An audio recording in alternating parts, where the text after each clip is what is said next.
What's up guys, the top 10 transfers of the week, and this week is a bit of a different one because it is the transfer deadline day. So many transfers went down. I thought I'd do two ones. I thought I'd do top 10 transfers of the week, and then I thought I'd do the top 10 loans of the week. That is basically going to be up in a couple of hours, so go check that out when it does go live. So the first one this week is Daley Blind, and Manchester United. I thought they were always going to sign Daley Blind. He is one of those players that works in the Van Gaal system, and of course for 13.8 million, it's not bad. He is only 24 years old, a very versatile player. It's like buying three different players. He can play centre back, centre mid, and of course left back. So hopefully as a centre back, but then again CDM would be a very good card for him. Very good stats on his card, very good passing ability, and I think he'd be a really good card for Ultimate Team next season. Next up we do have Abdel Hernandez, and he has signed for Hull for £10 million, and I don't know if that price is a little bit too much. I think he is about 25 now, so he's still got a few years under his belt, of course, and he has got a lot of pace, very similar to Shane Long, so that's probably what they were aiming for, and he has got some very good rounded stats,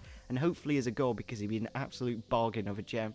Really good pace, really good physical, of course, good dribbling. I think he's got 3-star skill moves, so not bad at all, and obviously I downgraded the defending just because that's what the FIFA 15 thing is.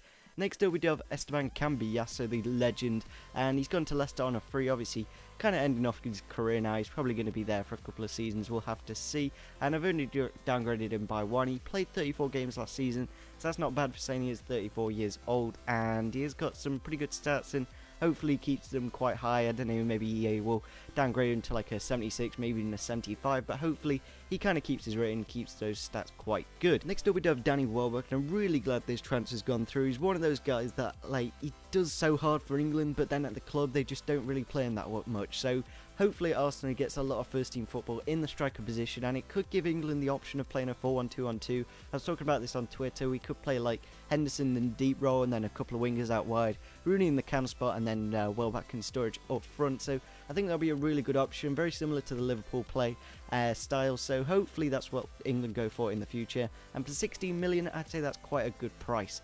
Next up we do have Bonaventura, and he's gone from Atlanta to AC Milan. He's not a pet detective, he is just a winger, and he has got some pretty good stats on his card. I don't know if I will use him. There are a lot of good Serie A wingers on the left hand side, of course, so I don't know, maybe one of those ones, maybe just for chemistry or something, but he has got okay stats. I haven't really seen him play that much, so I kind of don't know much about him. Maybe he will be downgraded, but I think 79 rated card is not bad at all.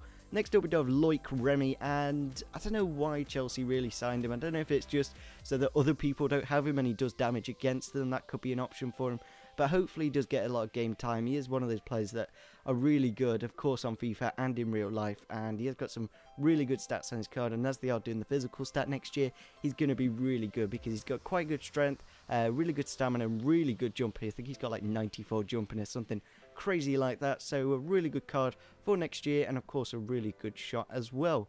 Next up we do have Sandro, and I wasn't sure why this really happened. He was doing okay at Tottenham, but I don't know if he's under the Pochettino kind of play style, so that's obviously why he's been sold, and for 6 million, that's quite a bargain in QPR's eyes, in my opinion. He's only 25 years old, still got some very good stats on his card. I've downgraded him by 3 because he has quite a big aggression. Like, he seems to get sent off quite a few times and gets booked a lot, so I don't know, maybe you work under Harry Redknapp a lot better. At the number 3 spot we do have Serchi, or Churchy, however you pronounce his name, and I was kind of expecting this guy to go to Arsenal, but of course he's gone to Atletico Madrid, and he'll be a really good one for hybrids, of course. So the Italian in the Liga BVA on the right hand side, he'll have a really good card as well, like 86 pace, 86 dribbling, 81 shot, 83 passing, and 68 physical is not bad at all, and an 83 rating for him will be perfectly fine, maybe even 84, but I think an 83 will be more realistic. Next up we do have Daniel Agger at the number 2 spot this week. I was kind of considering not to include him, but he is an 82 rated player, and I've downgraded him to a 79 because he didn't have the best of season. Of course, Liverpool's defensive record was just absolutely atrocious, and yeah, he's still an okay card. Like, he's got some okay stats, like 79 defending, 74 physical, but generally not the best card in the world and not in the best league in the world, but he will be a good one for that league, of course, probably their best centre-back, so we'll have to see next season how the Superliga, I believe that's where he's gone, and for £3 million that's not bad at all. And the number 1 this week is Ft.Kagawa, a bit of an interesting one.